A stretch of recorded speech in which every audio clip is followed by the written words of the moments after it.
안녕하세요. 우리 동명고 친구들, 방학은 잘 보냈어요? 이제 다시 개학을 하고 수업을 시작해 보려고 해요. 물론 우리 친구들은 이제 온라인 수업 주간이기 때문에 집에서 수업을 들어야 되지만 방학 때 나태했던 마음은 다시 후훌 던져버리고 열심히 수업을 시작해 보도록 합시다. 자, 우리가 2학기 때는요, 이제 우리가 1학기 때 독서했던 거와 다르게 문학을 배워보도록 할 거예요. 우리 친구들이 교과서를 받았을지 모르겠어요. 교과서를 가지고 있는 친구들은 1학기 때 우리가 온라인 수업했던 것처럼 선생님 수업을 보면서 교과서에 필기를 해도 되고요.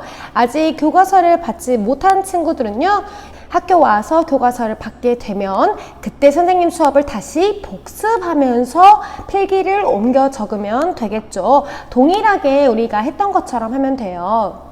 지금 우리가 처음으로 시작하는 게 아니라 했던 수업이기 때문에 그대로 우리가 교과서만 바뀌었다라고 생각하면 되겠죠.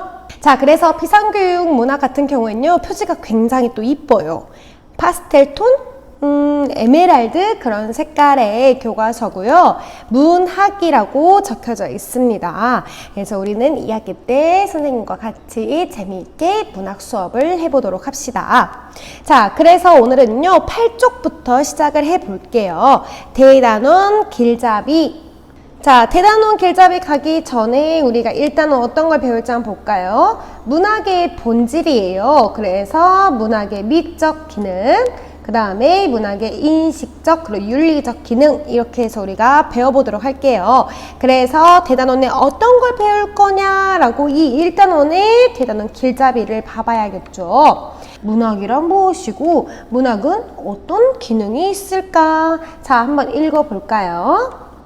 문학은 언어를 매개로 한 예술이다. 한번 밑줄 그어야겠다. 문학은요, 언어를 매개로 했대. 언어의 동글뱅이하고 예술의 동글뱅이 해야겠죠. 무슨 말이냐면요, 문학은 언어를 매개로 한 예술, 즉 문학을 뭘로 표현한다는 거야? 그렇지, 언어로 표현한다는 거예요. 그래서 이 언어는요, 문학의 표현 수단이 되죠. 문학을 표현하기 위해서는 어떤 걸 쓴다? 그렇지, 언어를 쓴다는 거죠. 그리고 이걸 매개로 한 예술, 즉 문학은 어디에 속한다는 거? 그렇지, 예술에 속한다는 거예요. 그래서 문학이 속한 분야가 바로 예술이라는 걸 우리가 여기서 알 수가 있죠. 다른 예술과 마찬가지로 문학 역시 아름다움을 추구하며 문학이 펼쳐놓은 아름다운 세계에 이끌려 우리는, 그 다음 밑줄 한번 갈게요. 우리의 감정은 정서적으로나 미적으로 고양될 수 있다. 자, 첫 번째 뭐가 나왔어요? 그렇지, 문학의 기능이 나왔죠. 문학은요, 엄청 아름다운 세계들을 펼쳐놓는데요. 언어로 표현을 해서. 그래서 우리는요, 이런 걸 통해서 감정을 느낄 수 있는데, 이러한 감정은요, 정서적으로나 미적으로나 우리의 감정을 고양시킬 수 있다는 거죠. 그래서 여기가 문학의 첫 번째 기능이 나오죠. 문학의 기능 첫 번째는요, 바로 무슨 기능? 그렇지, 미적 기능. 미적 기능이라는 게 나옵니다. 자, 그리고 또 하나 나왔으니까 두 번째가 나오겠죠. 밑줄 그대로 갑니다.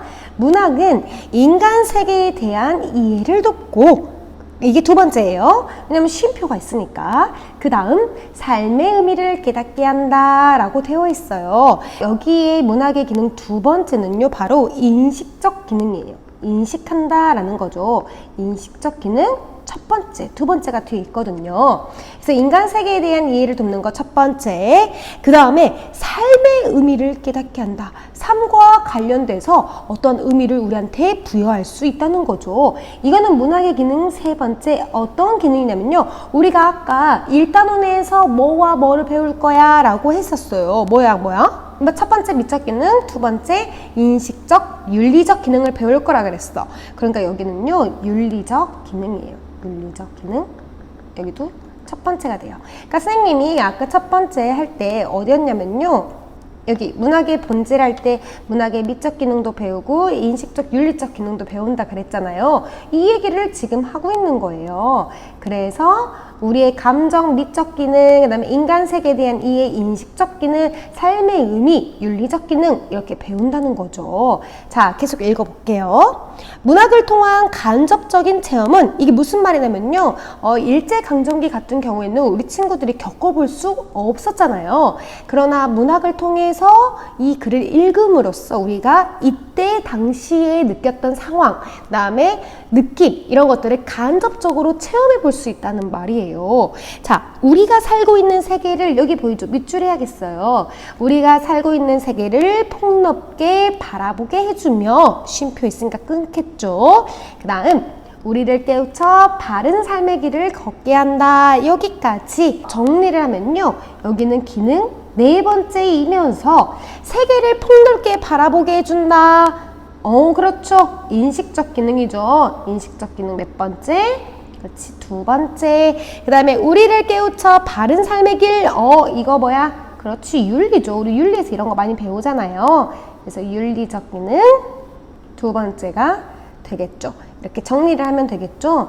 우리 친구들 헷갈리지 않게 선생님이 인식적 기능은요, 파란색으로 보여줄게요. 인간 세계에 대한 이해, 그 다음에 우리가 살고 있는 세계를 폭넓게 바라보게 해준다. 그리고 윤리적 기능은요, 선생님 녹색으로 표시해 줄게요. 삶의 의미를 깨닫게 하고 우리를 깨우쳐 바른 삶의 길을 걷게 한다. 이게 바로 기능이라고 할 수 있겠죠. 내려와서 이 단원에서는 우리의 삶에서 문학이 지니는 의의를 살펴보고 문학의 수용과 생산 활동이 인간의 삶에 어떻게 기여하는지를 이해해 볼 것이다. 자, 그래서 우리가 이 단원에서는요, 이러한 것들을 배울 것이다 라는 거죠. 문학이 우리의 삶에서 어떤 의의를 지니는지, 그 다음에 인간의 삶에 어떻게 기여하는지를 우리가 이해해 볼 거예요. 이러한 문학의 기능과 가치에 대한 이해를 통해서 우리는 자발적으로 문학을 향유하고 다양한 문학 활동 속에서 삶의 질을 향상하려는 자세를 갖출 수 있을 것이다. 이게 바로 우리가 배울 1단원의 학습 내용이죠. 자, 그리고 넘어가면요, 이 단원에서는요, 어떤 걸 배우는지 볼까요? 우리 방금 배웠던 것처럼 문학의 미적 기능, 인식적, 윤리적 기능을 배울 거고요. 문학의 미적 기능에서는요, 모란이 필기까지는 김영란 시인이죠. 그래서 이 작품과 정약용의 수호제기, 나의 덕의 산속에서 이렇게 배우면서 어떻게 문학에서 여러 가지 기능이 있는지 이거를 우리가 향유해 보도록 하겠습니다. 자, 그러면은 넘어가서 1단원, 소단원이죠. 소단원 1단원의 문학의 미적 기능, 이게 무엇인지 한번 배워보도록 할게요. 선생님, 자꾸 미적 그러는데 도대체 미적이 뭐예요? 라고 하면요, 이 미적은요, 아름다울 미에, 그 다음 관역적이에요. 이게 이렇게 관역 적자를 써서 미적이죠. 미적. 그래서 사물의 아름다움에 대해서 우리가 아는 거예요. 사물의 아름다움에 관한 것, 이거를 바로 미적이라고 합니다. 자, 그럼 문학의 미적 기능은 문학에 있는 아름다움을 우리가 배워볼 수가 있다는 이야기이죠. 자, 내려와서 어머, 이 여학생이 봐봐, 꽃이 벌써 피었네, 마치 긴 어둠을 뚫고 태어난 새 생명 같아 라고 이렇게 말하니까 남학생이 방금 네가 한 말 정말 아름답다, 참 뭐라 그래? 문학적이야 라고 하는 거야. 그럼 우리는요, 아름다운 문장 표현을 들으면 와, 진짜 그 표현 방금 문학적이었어, 이렇게 말 쓰긴 해요. 선생님은 쓰거든요. 되게 문학적인 표현이다, 문학적이야 라고 하는데, 그러면은 문학적이라는 말을 쓰는 이유가 도대체 무엇일까? 그리고 문학과 아름다움의 관계에 대해서 우리가 생각해 볼 수 있겠죠. 문학과 도대체 아름다움은 어떤 관계가 있을까? 여기에 관계를 우리가 알아볼 수가 있겠죠. 그걸 뭘로 표현하니까? 문학적이라고 표현하니까 이 남학생이 아름답다, 문학적이야 라고 말하는 거에서 우리가 유추해 볼 수 있겠죠. 그래서 우리가 문학적이라는 표현을 쓰는 경우는 어떤 게 있는지 한번 찾아보고 문학이 지닌 미적 기능에 접근해 볼 수 있도록 선생님과 같이 수업을 한번 해보도록 할 거예요. 선생님 같은 경우에는요, 문학적이라는 표현을 들어본 게 최근이었어요. 어떤 거였냐면 선생님이 퇴근을 하고 이제 집을 가는데 하늘이 너무너무 예쁜 거예요. 너무 예뻤어요. 주황빛, 그다음에 분홍색빛, 다홍빛 이렇게 노을이 지는데 너무 예쁜 거예요. 선생님이 선생님 남편한테 여보 저것 좀 봐봐. 하늘이라는 도화지에 파스텔로 그림을 그려놓은 것 같아 라고 선생님이 이렇게 말했더니 선생님 남편이 정말 저기는 문학적이야 이렇게 말을 한 거죠. 이런 것처럼 아름답다라는 표현에 뒷받쳐오는 게 바로 문학적이야 라고 말을 한다는 거죠. 자, 그래서 여기 내려오면요 이런 말 있어요. 우리는 아름다움이 느껴지는 문장 표현에 흔히 뭐라고 쓴다고요? 그렇지, 문학적이라는 말을 쓴다는 거예요. 그렇다면 우리가 문학에서 아름다움을 느끼는 이유는 무엇일까? 이렇게 물음표로 끝났으니 우리가 이 단원을 배우면서 답을 찾아가야겠죠. 자, 그래서 넘기면요 11쪽이에요.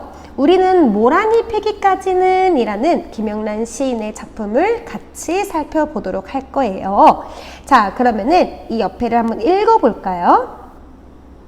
앞의 대화에서 남학생이 여학생의 말에 대해 문학적이라고 한 이유는 여학생의 말이 정보 전달을 위한 지시적인 언어가 뭐라고? 아니라는 거죠. 어떤 거라는 거야? 여학생의 생각이나 감정이 비유적이고 함축적인 언어로 아름답게 표현됐기 때문일 것이다 라는 거야. 자, 그러면 우리가 여기를 또 정리를 해야겠죠. 일단 여기를 한번 묶어볼까요, 우리? 자, 묶어서 이 부분은 어떤 거야? 뭐뭐한 이유는 여기 보이죠? 남학생이 여학생한테 문학적이야 라고 말한 이유가 바로 여기 묶군대죠. 묶군대. 굳이 쓰지 않아도 되겠죠. 자, 그럼 밑줄 한번 그을게요. 비유적이고 함축적인 언어로 아름답게 표현됐기 때문. 이게 바로 어떤 거냐면요, 문학적 언어죠. 문학적 언어. 그게 바로 비유적이고 함축적인 언어라는 거지. 특히 함축이라는 게 나오면요, 우리가 문학에서 보통 어디서 많이 써요? 문학 작품이라고 하면 종류가 나열될 수 있잖아요. 그 중에 함축적인 표현이 쓰인 건 그렇지, 시죠. 시에서 함축적인 언어가 굉장히 많이 쓰이죠. 그래서 여기를 정리하면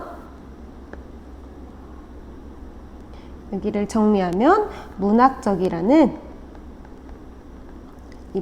말의 의미, 이렇게 정리해 볼 수 있죠. 자, 내려와서 문학은 그 다음도 밑줄 가치 있는 내용을 형상화한 언어 예술이다 라고 되어 있어요. 자, 그러면은 문학은 뭐뭐이다. 그렇지, 문학의 개념. 선생님, 그러면요 형상화가 뭐예요? 라고 물어볼 수가 있겠죠. 형상화라는 건요 관념적이고 구체적인 걸요 명확한, 그러니까 어떻게 뚜렷한 모습으로 그려내는 거를 바로 형상화라고 해요. 가치 있는 내용을 뚜렷하게 더 명확한 모습으로 그려낸다 라는 말이죠. 그게 바로 문학이고 이런 걸 언어 예술이라고 한다는 개념이에요. 자, 미술이나 음악 등 다른 예술과 마찬가지로 문학 역시 아름다움을 추구하지만 뭐랑 뭐도, 그러니까 미술이나 음악 이런 것도 뭘 추구해?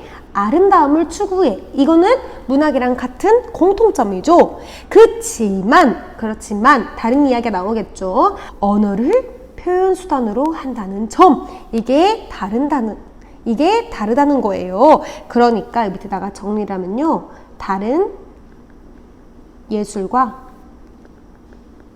문학의 차이점, 이렇게 정리해 볼 수 있겠죠. 다른 미술이나 음악 등 이런 예술 분야도 당연히 아름다움을 추구하지만 문학은요 언어를 표현 수단으로 한다. 우리가 이거 아까 앞에서 배웠잖아요. 그죠? 그런 점에서 다른 예술과 문학은 차이점을 가진다. 또한 밑줄, 문학은 형상화를 통해 미적 가치를 추구한다. 우리 배웠던 거 미적 가치. 그래서 여기를 정리하면 문학의 표현 방식이라고 할 수 있겠죠. 표현 방식. 이렇게 가치 있는 내용을 언어로 표현했다고 해서 우리는 그것을 문학이라고 부르지 않는다. 작가는, 그 다음 밑줄, 다양한 문학적 표현 수단과 형상화 방법, 그리고 자유로운 상상력 등을 통해 작품 속에서 미적 가치를 실현하게 된다라는 거죠. 그러면은 작가는 다양한 문학적 표현, 그 다음에 형상화 방법, 자유로운 상상력, 이건 누가 하는 거? 그렇지, 작가라는 주어가 나와 있죠. 그래서 작가가 작품 속에서 뭐를 실현하는 거? 그렇지, 여기 나와 있죠. 미적 가치. 그래서 미적 가치를 실현하는 방법. 작가가 작품 속에서 미적 가치를 실현하는 방법에는 어떤 게 있다고? 다양한 문학적 표현 수단, 그리고 형상화 방법, 그리고 자유로운 상상력, 이런 것들이 있다라는 거죠. 그리고 독자는 작가가 작품 속에 표현해 놓은 미적 가치를 매개로 하여 일상생활에서 쉽게 맛볼 수 없는 심미적 쾌감과 감동, 즐거움 등의 정서적 충만감을 느끼게 된다. 자, 여기 묶어야겠다. 일상생활부터 뭐뭐하게 된다. 여기까지. 그래서 우리가 문학 같은 거 읽으면요, 뭐 시나 소설 여러 가지 이런 문학을 읽으면 어떠한 감동이 오기도 하잖아요. 아니면은 쾌감을 느끼게 되는 것도 있고, 슬픔 이런 것들처럼 희노애락을 우리가 문학에서 느껴볼 수가 있다는 거죠. 그럼 여기 묶은 걸 정리하면, 작품을 통해 독자가 느낄 수 있는 미적 가치, 이렇게 정리를 하고 이 문단을 정리하면요, 문학의 아름다움 이라고 정리해 볼 수 있겠죠. 자, 마지막 문단이에요. 문학의 아름다움을 체험하는 것은 그 다음 묶어서 우리의 미적 감성을 만족시키고 우리 내면의 변화를 이끌어낸다. 자, 여기까지 묶어서 이거 뭐야 얘들아?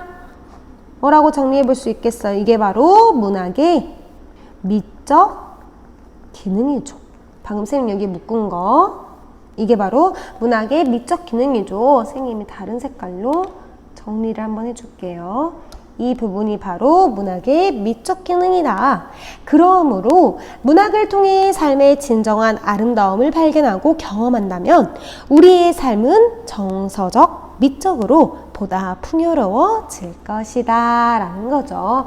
그래서 여기를 정리하면 문학의 미적 기능, 이렇게 정리해 볼 수 있겠죠. 여기 위에 보면 공간이 좀 남아있죠. 모라님 피기까지는 옆에, 여기다가 문학의 미적 기능에 대해서 선생님이 정리를 해줄게요. 문학의 미적 기능. 첫 번째로 형식의 아름다움이 있어요. 형식의 아름다움. 아름답다는 게 바로 미적이죠. 미적. 그래서 형식의 아름다움은 첫 번째. 형식. 그 다음 두 번째로 내용의 아름다움이 있습니다. 내용의 아름다움. 자, 그럼 형식의 아름다움 같은 건요, 뭐가 있냐면 뭐 치밀한 구성, 그리고 뭐 언어의 음악성, 운율 같은 거 있잖아요. 음악성. 그 다음 뭐 창의적이고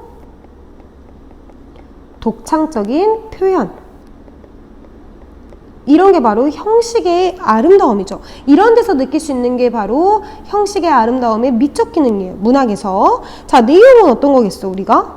어떠한 사실에, 어떠한 글 속에 있는 새로운 사실, 이런 걸 우리가 발견했을 때 느끼는 뭐 재미와 감동, 그런 거에서 느낄 수 있는 우리가 아름다움이 바로 내용의 아름다움이죠. 우리가 몰랐던 사실을 인식한다거나 아니면은 우리가 몰랐던 사실을 발견했을 때 우리가 느끼는 감정들, 그게 바로 내용의 아름다움이라고 볼 수가 있겠죠. 통틀어서 우리가 정리를 해보면 문학은 정서적, 그 다음에 미적으로 어떤 기능을 한다고? 삶을 고양하는 기능을 한다는 것을 우리가 알 수가 있겠죠. 그래서 우리 친구들이 여기도 정리를 해두시면 되겠습니다. 그래서 문학의 미적 기능에는 형식, 내용의 아름다움을 느낄 수 있는데 이러한 기능을 통해서 우리는 문학을 정서적이고 미적으로 느낄 수 있는데 그러므로 문학이란 건 정서적, 미적으로 삶을 고양하는 기능을 한다라는 걸 이 페이지에서 정리해 볼 수 있었습니다.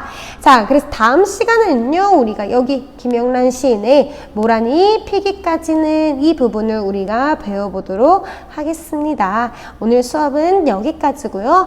다음 시간에는 우리 친구들과 함께 김영란 시인의 모란이 피기까지는 여기를 배워보도록 할 건데 우리 친구들이 이거를 그냥 보고 있지 말고 모란이 피기까지는 이거 시를요 네이버나 뭐 이런 데다 검색을 하면은 그 시의 원문이 나오거든요. 그래서 교과서가 없는 친구들은 이 시의 원문을 프린트해서 선생님 수업을 같이 들으면서 필기를 하면 나중에 이 부분을 그대로 붙여놓기만 되겠죠, 교과서에다가.